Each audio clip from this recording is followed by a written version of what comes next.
132 विधानसभा क्षेत्रों में गुर्जर समाज की वोट है और इनमें लगभग 15 विधानसभा सीट ऐसी हैं जिनमें केवल मुस्लिम गुर्जर मौजूद है और लगभग 15 से 20 विधानसभा ऐसी हैं जिनमें हिंदू गुर्जर भी हैं और मुस्लिम गुर्जर भी हैं और खड़े हो जाते हैं।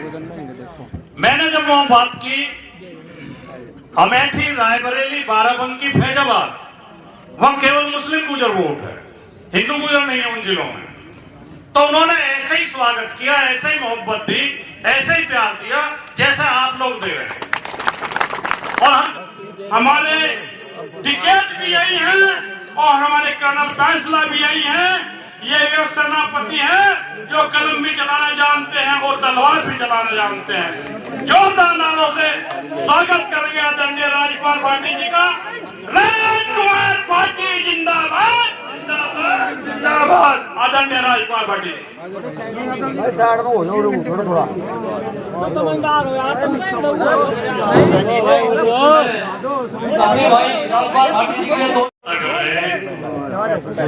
आदरणीय श्री रमेश कश्यप जी, इस कार्यक्रम की मुख्य अतिथि हमारी बहन, बहुत लोकप्रिय, बहुत शानदार और बहुत शिक्षित सांसद बहन इकरा हसन जी, कार्यक्रम के आयोजक पूर्व विधायक भाई मनोज चौहान जी, सॉरी मनोज गुर्जर जी, कर रहे भाई सुदेश गुर्जर जी,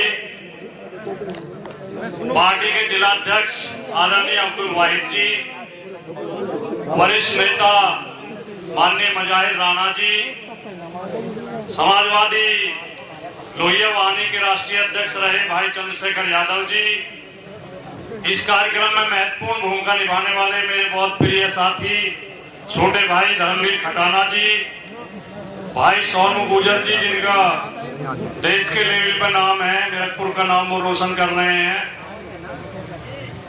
दिनेश प्रधान जी, रमेश पवार जी, हमारे बहुत ही प्रिय साथी भाई टिंकू अरोड़ा जी, भीम खटाना जी, हमारे युवा साथी वंशराज चौहान जी, जिला मुजफ्फरनगर से आपके पड़ोस से आए हैं, भाई विनोद गुर्जर जी नोएडा से मेरे साथ आए, समाजवादी पार्टी के गौतम बुद्ध नगर के पूर्व जिलाध्यक्ष भाई इंद्र प्रधान जी, भाई नवीन भाटी जी और यहाँ पर उपस्थित हमारे प्रधान मदन पाल जी, भाई ईश्वर पाल जी, दुखचाड़ा जी, अनूप सिंह अवाना जी, सभी सम्मानित साथियों,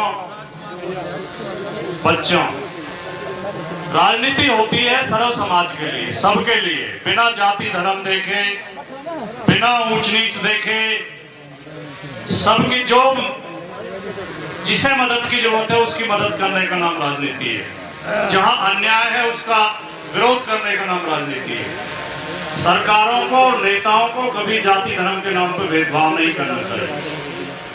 यहाँ जो बार बार गुर्जर का नाम आ रहा है और गुर्जर समाज को जागरूक करने की बात आ रही है, वो इसलिए कि हमें ऐसा लगता है कि राजनीति में गुर्जर समाज कम जागरूक है। जब पुराने हथियारों से शासन चलता था, जब तलवार और बंदूक का जमाना था, तब गुर्जरों ने लंबे समय तक शासन किया, लेकिन अब हथियार बदल गए। अब बंदूक से, तलवार से राजनीति स्थापित होते हैं। अब जरूरत है भाषण की, अब जरूरत है नारे की, अब जरूरत है रैली की, धरने की, प्रदर्शन की। ये नए हथियार गुर्जर समाज ने नहीं अपनाए, इसलिए गुर्जर समाज थोड़ा राजनीति में पिछड़ गए। तो हमने ये जो अभियान शुरू किया, ये इसलिए शुरू किया कि लोकतंत्र में हर समाज का, हर वर्ग का, हर व्यक्ति का जागरूक होना बहुत जरूरी है। लोकतंत्र तभी मजबूत होता है। तो हमने गुर्जर समाज को जागरूक करने के लिए अभियान शुरू किया और इसलिए भी शुरू किया कि बहुत दिन से हम ये सुनते आ रहे थे कि उत्तर प्रदेश की राजनीति की चर्चा होती है तो गुर्जर का कहीं जिक्र ही नहीं आता। तो हमने पहले सर्वे कराया, एक एक जिले में सर्वे कराया कि किस विधानसभा में गुर्जर समाज की कितनी वोट है। तो रिजल्ट ये निकल के आया कि 34 जिलों के 132 विधानसभा क्षेत्रों में गुर्जर समाज की वोट है और इनमें लगभग 15 विधानसभा सीट ऐसी हैं जिनमें केवल मुस्लिम गुर्जर मौजूद है और लगभग 15 से 20 विधानसभा ऐसी हैं जिनमें हिंदू गुर्जर भी हैं और मुस्लिम गुर्जर भी हैं और लगभग 95-100 विधानसभा ऐसी हैं जिनमें हिंदू गुर्जर है। लेकिन मैं एक बात गर्व के साथ कह सकता हूं कि हिंदू गुर्जर मुस्लिम गुर्जर में एक इतना गहरा भाईचारा है कि वो कोई अलगाव नहीं मानते, एक दूसरे का सम्मान करते हैं, एक दूसरे से प्यार करते हैं और एक दूसरे के साथ जरूरत पड़ने पर खड़े हो जाते हैं। मैंने जब वहां बात की अमेठी, रायबरेली, बाराबंकी, फैजाबाद, वहां केवल मुस्लिम गुर्जर वोट है, हिंदू गुर्जर नहीं है उन जिलों में। तो उन्होंने ऐसे ही स्वागत किया, ऐसे ही मोहब्बत दी, ऐसे ही प्यार दिया जैसे आप लोग दे रहे हैं। और हम जम्मू कश्मीर के मुस्लिम गुर्जरों के किस्से सुनते आए हैं। मोहम्मदीन गुर्जर को पद्मश्री दिया था भारत सरकार ने। किस बात के लिए दिया था कि जब पाकिस्तान की सेना घुसपैठ कर रही थी तो पहला आदमी मोहम्मदीन गुर्जर था जिसने भारतीय सेना को जाकर सूचना दी थी कि पाकिस्तान की सेना हमारे अंदर घुस गई है। तो इस बात के लिए उन्हें पद्मश्री दिया गया। तो ये गुर्जर कौम, इसमें बहुत विशेषताएं हैं। ये मोहब्बत करने वाली, एकता बनाने वाली, महिलाओं का बड़ा सम्मान करती है, लेकिन थोड़ा राजनीतिक जागरूकता की कमी थी। उसके लिए हमने गुर्जर चौपाल लगानी शुरू की और जब से गुर्जर चौपाल का कार्यक्रम चला और ये सर्वे आया, आज सारे मीडिया में उत्तर प्रदेश में गुर्जर समाज की चर्चा है। ये आप भी देख पढ़ रहे होंगे अखबारों में, न्यूज चैनलों में, यूट्यूब पे। लेकिन योगी जी ने 21 सितंबर को एक आदेश जारी कर दिया। योगी जी पता नहीं गुर्जर समाज की एकता से और जागरूकता से इतने घबराए कि अगर ये लोग जागरूक हो गए तो तुम्हारी सरकार कैसे बनेगी। तो उन्होंने एक आदेश जारी कर दिया कि किसी जाति के नाम से कोई सम्मेलन, कोई रैली नहीं होगी। तो हमने कहा ठीक है, हम गुर्जर चौपाल नहीं लगाने के, हम तो पीडीए चौपाल लगा लेंगे। और ये जो विरोध सरकार की ओर से शुरू हुआ है, जगह जगह पुलिस हमारी पंचायतों को डिस्टर्ब कर रही है, अनुमति नहीं दी जा रही है। यह सहारनपुर में भी 2 जगह अनुमति रद्द कर दी है और ये पंचायत भी बिना अनुमति के हो रही है। और ये सब सरकार के इशारे पर हो रहा है, लखनऊ के इशारे पर हो रहा है। तो मुझे वो शेर याद आता है एक शायर का कि सफर में मुश्किलें आए तो हिम्मत और बढ़ती है। सफर में मुश्किलें आए तो हिम्मत और बढ़ती है, अगर कोई रास्ता रोके तो जरूरत और बढ़ती है, और जो बिकने पे आ जाओ तो घट जाते हैं दाम अक्सर, न बिकने का इरादा हो तो कीमत और बढ़ती है और बढ़ी। तो जितना हमारे रास्ते में रोड़े अटकाएंगे हम उतने मजबूत होंगे, उतनी मजबूती के साथ इस अभियान को चलाएंगे। राजकुमार भाटी संघर्ष करो, हमारे साथ है। राजकुमार भाटी संघर्ष करो, हमारे साथ है। राजकुमार भाटी जिंदाबाद जिंदाबाद। कई वक्ताओं ने वर्तमान सरकार की, भारतीय जनता पार्टी की जन विरोधी नीतियों पर, सांप्रदायिक नीतियों पर, गरीब विरोधी नीतियों पर प्रकाश डाला। मैं कहना चाहता हूं कि इस पार्टी ने, जो भारतीय जनता पार्टी नाम की पार्टी है, जो आज केंद्र में भी है, उत्तर प्रदेश में भी है, इसने जो सबसे भारी नुकसान किया इस देश का, जो सबसे बड़ा नुकसान किया है, इसने राजनीति के मुद्दे बदलने की कोशिश की है। राजनीति के मुद्दे क्या होने चाहिए? आप अपने दिल पे हाथ रख के सोचो। राजनीति का मुद्दा होना चाहिए स्कूल, अस्पताल, किताब, दवाई, पढ़ाई, सड़क, बच्चों को रोजगार होना चाहिए या नहीं होना चाहिए? रेल, सड़क। इन्होंने राजनीति का मुद्दा कर दिया जातिवाद और सांप्रदायिक। बोलो यार, बोलो जी बात। धर्म के नाम पे लोगों को, हमारे लोगों के दिमाग में ऐसा भ्रम घुसा दिया इन्होंने कि लोग राजनीतिक मुद्दों की बात ही नहीं कर रहे। हिंदू मुसलमान की बात करते हैं, मंदिर मस्जिद की बात करते हैं, जातिवाद की बात करते हैं। ये इस देश के लोकतंत्र के लिए बहुत खतरनाक है।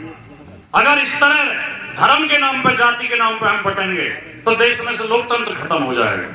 हम लोगों को बिना जाति, और ये अभी बहन इकरा हसन बैठी हैं हमारे मंच पर, इनका परिवार, मैं इनका बयान सुन रहा था। इन्होंने मीडिया को, जब सांसद चुने जाने के बाद मीडिया को इन्होंने बयान दिया तो पत्रकार सवाल पूछ रहा था, तो इन्होंने कहा कि हमारे बीच में हिंदू गुर्जर और मुस्लिम गुर्जर में कोई भेदभाव नहीं है और चौधरी हुक्म सिंह का हमारा परिवार एक ही है, हमारे बुजुर्ग एक हैं और ये उस परिवार से आती हैं।